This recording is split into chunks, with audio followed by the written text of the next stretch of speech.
introduction. I appreciate it very much. It's so much fun and so interesting, and I know the governor just made a very big statement that was appreciated by many, and that was amazing, actually, and he's a respected man, and when he speaks, people listen, so I thought that it just came out over the news, his feelings about one of the other candidates. That's strong feelings, so that will be very interesting. I guess you agree, too. I agree. And, you know, he's been mixed on the subject. He goes wherever the votes are. So he all of a sudden went over here, and then all of a sudden he got slapped. So it's very interesting to see. You know, I sat back and I actually wrote a few things down concerning ethanol, biofuel, and I wanted to just read what I wrote because I think it's very important from the standpoint certainly of this room. There's a little bit different. I'm going in a little while to do an introduction of a person who's so highly regarded and a tremendous person where we're getting an endorsement, and that'll be exciting. So it's been an exciting, and I just left the John Wayne Museum where we endorsed by the family and the daughter, who's such an amazing woman, and so John Wayne has endorsed Trump. I like that. That's what we need. We need a little more John Wayne around here in this world, I will tell you, certainly in our country. Maybe the rest of the world has a lot of John Wayne. We don't have it. So that's very important. But I wrote this out, and I thought I'd just read a little bit of it to you. And I think you'll agree with me, and if you don't, you'll let me know. That's one thing I know about you people. You're going to let me know. The RFS, which is Renewable Fuel Standard, is an important tool in the mission to achieve energy independence for the United States. I will do all that is in my power as president to achieve that goal. So far, you agree with me, right? As president, I will encourage Congress to be cautious in attempting to charge and change any part of the RFS. I mean, we have to do that. Any part of the RFS. Energy independence is a requirement of America's to become great again. My theme is Make America Great Again. It's an important part of it. The EPA should ensure that biofuel RVOs or blend levels match the statutory level set by Congress under the RFS. The RFS and the associated RVOs, which is very important, or blend levels, past the current 2022 cutoff, must be part of a comprehensive energy program that benefits all Americans and ensures, again, that we are energy independent.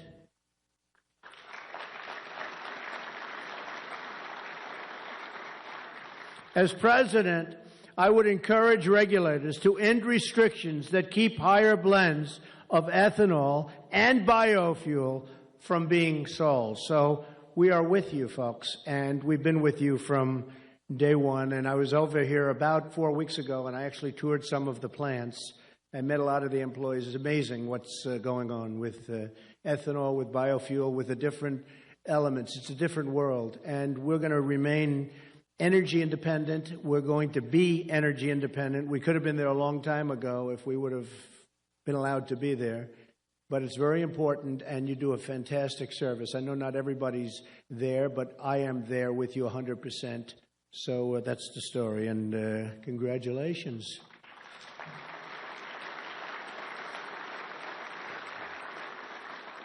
We are in a very interesting period of time. It's vicious. It's vicious. Not since medieval times have you read about heads being chopped off, people being murdered and killed to the extent that they're being murdered and killed now. When I would go and read and study history, I always loved history for some reason, and you'd read about medieval times. This is medieval times. We're in medieval times. In terms of the world and what's going on, you go to the Middle East and you look at Christians where their heads are chopped off because they're Christian. You look at others, same thing. I mean, they're drowning people in cages. There's never been a time like this. And I was against the war in Iraq. I felt it was going to destabilize the Middle East. There's been tremendous coverage of that. The fact that I was very strongly opposed to it, I just felt it would be totally a mess, and it's turned out to be a bigger mess than anybody could have ever believed. And what's happened very strongly, is that we went into the war. We totally decapitated one of the two powers in terms of military might. And I said the other one will take over, and that's exactly what's happened. Iran is taking over Iraq. The Iran deal is one of the worst deals I've ever seen negotiated ever of any kind, whether it's countries or whether it's deals or whether it's just a simple contract. One of the most incompetently negotiated deals. All we had to do is increase the sanctions. We would have gotten the prisoners back 3 years ago. We would have had everything we wanted. We would have made a much better deal. We wouldn't have given them $150 billion. I mean, to think of what happened. And then on top of it, right before the deal, they take our 7 sailors, they make them drop to the begging position, hands up, guns to their heads, and embarrass us and humiliate us as a country. And it's a disgrace. It's a disgrace. And frankly, if we weren't giving them, I mean, these are great negotiators. The Persians have always been great negotiators. If we weren't giving them that money the following day or 2 days, they would have never given us those sailors back, because they have no respect for our country. They have no respect for our leadership. They have no respect for us. They have no respect for anything having to do with the United States.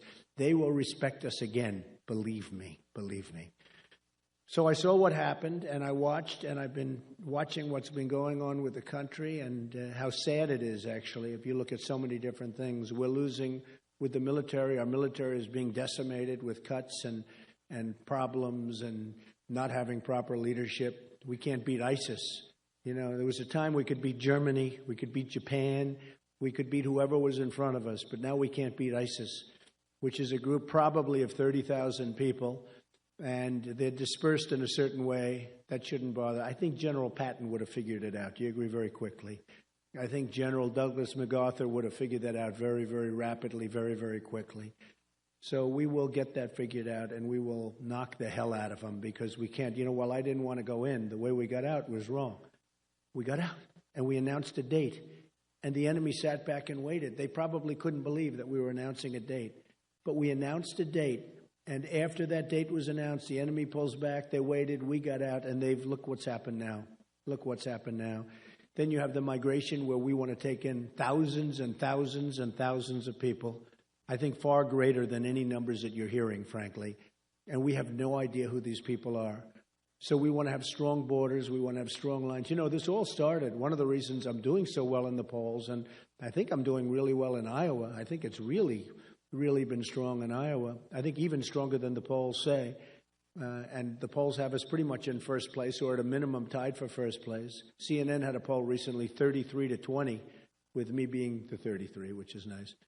But I think we're doing really well here. I hope to do really well here. We're doing great with the evangelicals. We're doing great with the Tea Party, and we're doing great. I mean, I've been in Iowa so much, and I'm going to be spending a lot of time here over the next week and a half. And who would think it's coming up so soon, February 1st? It's going to be a very exciting period of time politically.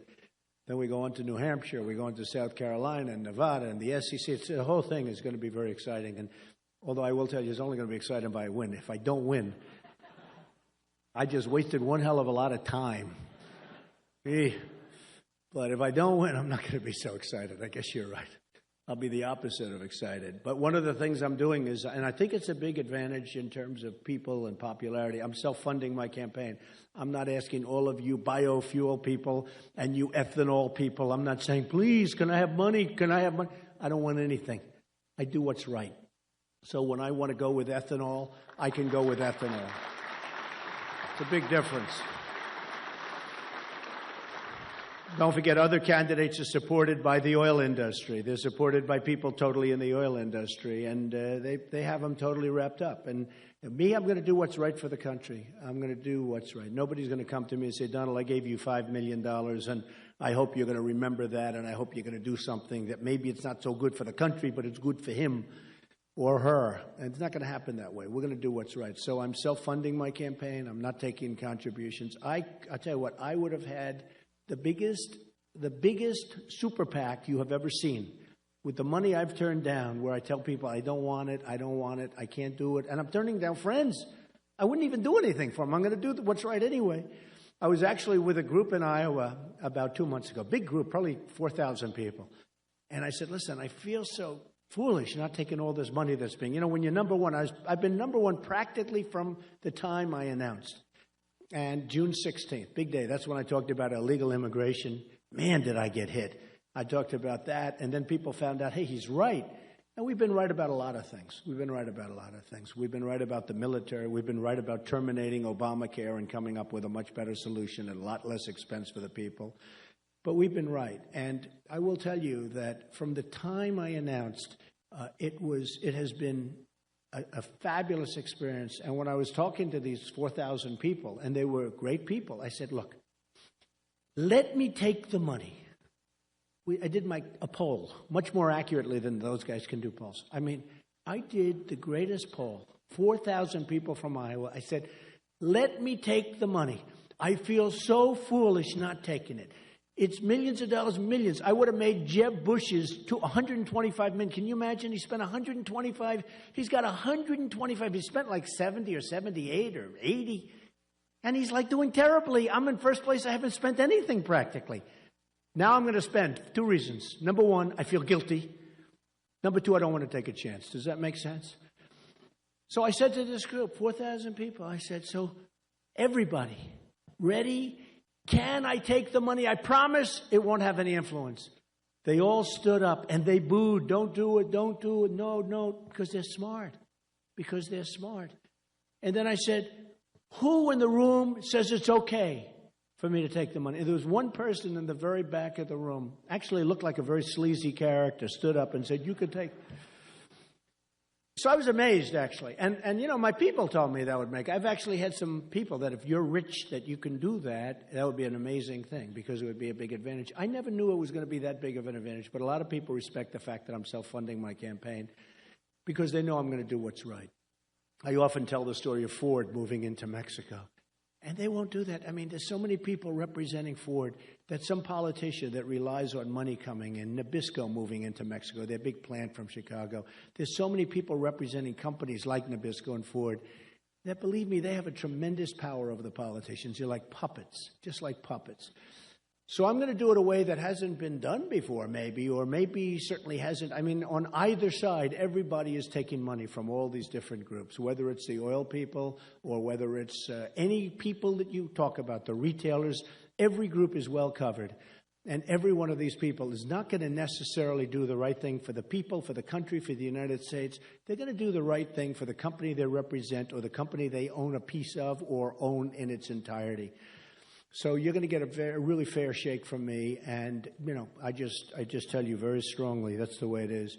One of the things we're going to do, I know the greatest business people in the world. They come from New York. Carl Icahn is backing me 100%, endorsing me. He's already endorsed me, but many of the other business people, they want to.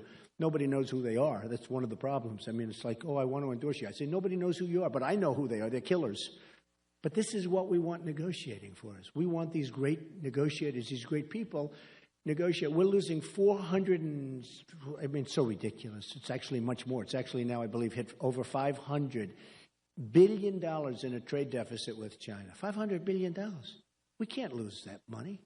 We're losing tremendous amounts of money with Japan. We're losing tremendous amounts with Mexico, where we're going to create a very strong border, and we are going to build a wall. And by the way, Mexico is going to pay for the wall, just in case you had any questions. And the reason they're going to pay for the wall is very simple. They make a fortune. They make so much money, Mexico, on trade deficits with us. They make so much money, the wall is peanuts. The politicians come up to me and they say, you can't build a wall, can you? Of course you can. The Great Wall of China was built 2,000 years ago, 13,000 miles. Here we need 1,000 miles because we have natural barriers. We need 1,000 miles, which is nothing. It's nothing.